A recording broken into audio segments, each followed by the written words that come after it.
When you think about memory, where does your mind go?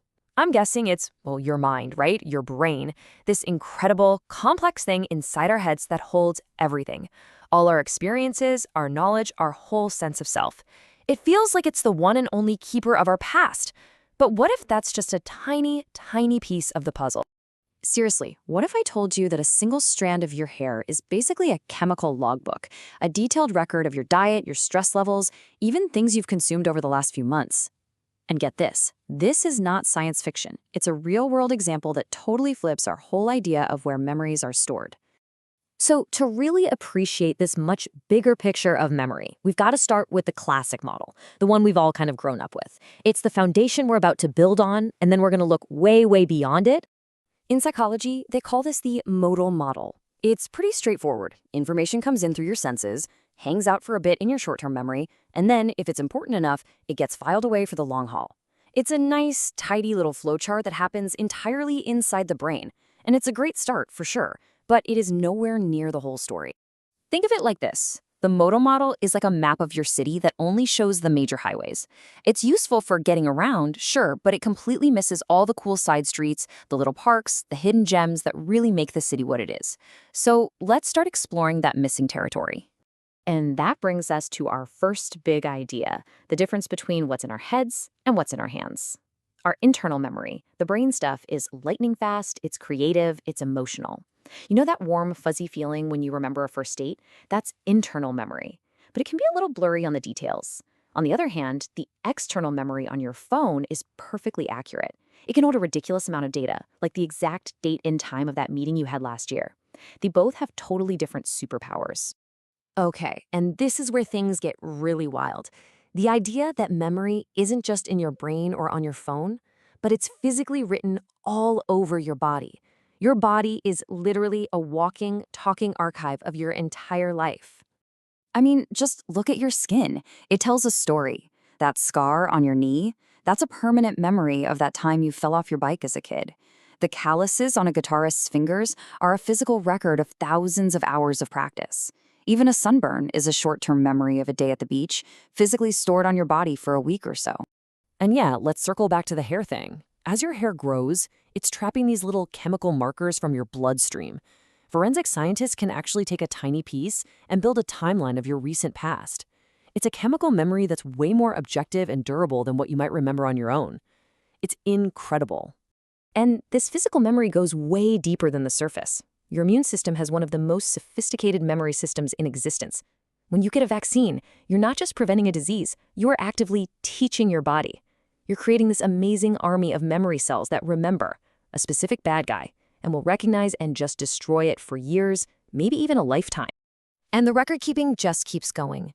Your bones hold the memory of healed fractures. Your teeth are this super durable, long-term record of your health. The size of your muscles is a physical memory of how much you've worked out. Your life story isn't just in your head, it's literally written into your bones, your muscles, your tissues. Okay, so memory exists outside the brain, it's in the body, but it also exists outside of any single individual. See, we're social creatures, and because of that, we build these vast shared memories together. It's something called collective memory. The sociologist Maurice Halbwachs really pioneered this idea. He basically argued that we never remember in a vacuum. Our personal memories are constantly being shaped and reinforced and even corrected by the groups we're a part of. You know how this works? Think about a family vacation. Every time you retell the story with your siblings, it changes a little bit, right?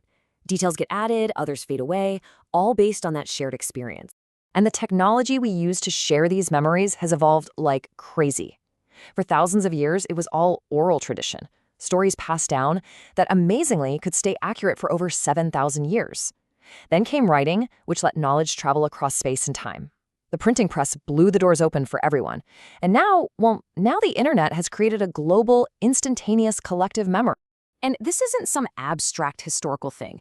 Collective memory is the inside jokes you have with your friends. It's the traditions you do every single holiday season. And it's the big national stories we tell ourselves about who we are as a people. These shared narratives are a huge part of what makes you, you. And that evolution of shared memory brings us right up to today. The internet has created the most powerful form of external memory in history, leading to this really fascinating partnership between our minds and our machines. Think about it like this. When you ask a person for information, they reconstruct the memory so it might have a few flaws, but they can also collaborate with you. They get what you really need. A device, on the other hand, gives you a perfect, faithful copy of the data. But, and this is the key word, it has traditionally lacked any real understanding. It's been a tool, not a partner. This creates what scientists are calling a memory symbiosis. Our phones aren't just holding data anymore, they're actively working with our brains. A photo on your camera roll can trigger this huge flood of internal memories. Your search history is a perfect failsafe when you can't quite recall a fact. It's like we're outsourcing the what to our devices, which frees up our brains to focus on the why. But that leads to a huge question, right? As we rely more and more on these amazing external tools, are we actually making ourselves smarter by freeing up all that mental space? Or are we just letting a fundamental human skills slowly fade away? Honestly, the jury is still very much out on that one. So with all this talk of external memory, from our bodies to our devices, let's bring it back home for a minute. Because no matter where the information comes from, the process of actually making it stick inside our brains is a deeply active biological one that happens every single night. You know, we tend to think of sleep as our brain just shutting down for maintenance. But it's the exact opposite. Sleep is when your brain really gets to work. It's like a librarian, busy all night, sorting through all the day's experiences, deciding what to keep, what to throw out, and where to file everything so you can find it later. So while you're sleeping, your brain is busy cementing all kinds of stuff. It strengthens memories for facts and events, and it locks in new physical skills, like if you've been practicing guitar. And most importantly, it moves memories from a temporary holding area into the brain's main long-term storage. This whole process relies on these specific brainwaves that are absolutely critical for making memories last. And this science explains a really common experience. Research shows that as we get older, the amount of that deep restorative sleep we get tends to decrease. Well, that directly impacts the brain's ability to file away memories overnight. And it's a huge reason why memory can feel a little less sharp as we age. It all connects back to sleep. So where is all this going? Well, as our tech gets smarter, the lines are starting to get really blurry. As one researcher put it, AI is starting to act less like a simple filing cabinet and more like a human memory partner. It can learn, it can infer, it can collaborate with you. The tool is actually starting to act like a friend.